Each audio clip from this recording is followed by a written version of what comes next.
Malujesz duże powierzchnie, denerwuje cię ciągłe dolewanie farby do pistoletu? Prawdopodobnie ten materiał może być dla ciebie. Dzisiaj pokażę wam zbiornik ciśnieniowy do malowania jako alternatywę zwykłego pistoletu z górnym kubkiem.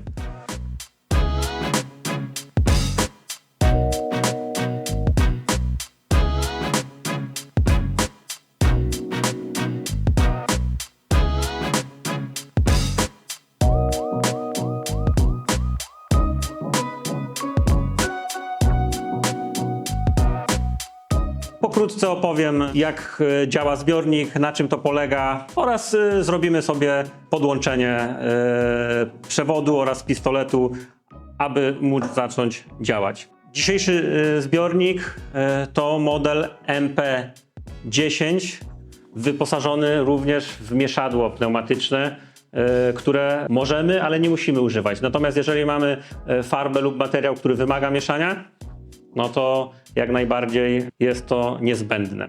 Tutaj mamy manometr, zawór bezpieczeństwa oraz regulator ciśnienia. Pokażemy, jak wygląda zbiornik w środku, jak jest wykonany. Czyli mamy zasysak, tędy zasysana jest farba, która dalej przez pistolet jest natryskiwana, oraz wirnik mieszadła, który nam w sposób ciągły może mieszać materiał, oraz zbiornik w środku. Żeby dolać farby czy też innego materiału, wcale nie musimy otwierać dekla, bo mamy tutaj też możliwość szybkiego uzupełniania przez ten korek. Zbiornik ten spokojnie możemy wykorzystać nie tylko w branży samochodowej, ale również w branży drzewnej, stolarskiej, w przemyśle maszynowym oraz w zakładach tapicerskich, ale wtedy on już głównie służy do nakładania kleju.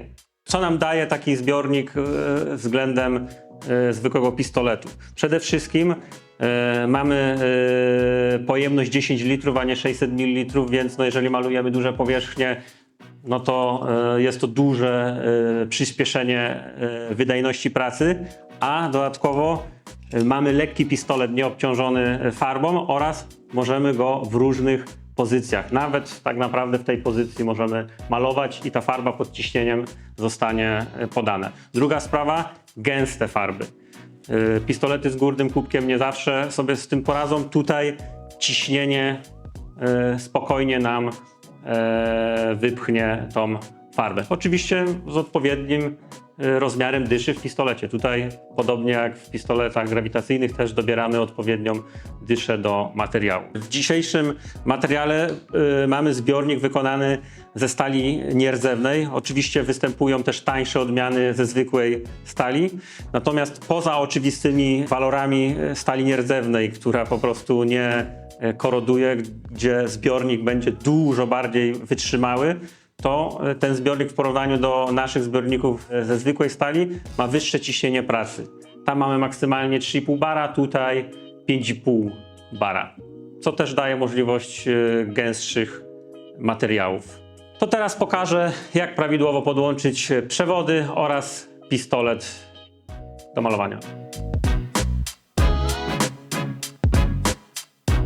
Zaczynamy podłączanie pistoletu. Mamy tutaj wejście powietrzne i wejście materiału. W każdym pistolecie, z którym ja się do tej pory spotykałem, jest zawsze 3/8 cala dla wejścia materiału i 1/4 dla powietrza. Więc no, nie ma tutaj problemu, żeby się pomylić, bo no inaczej nie podłączymy.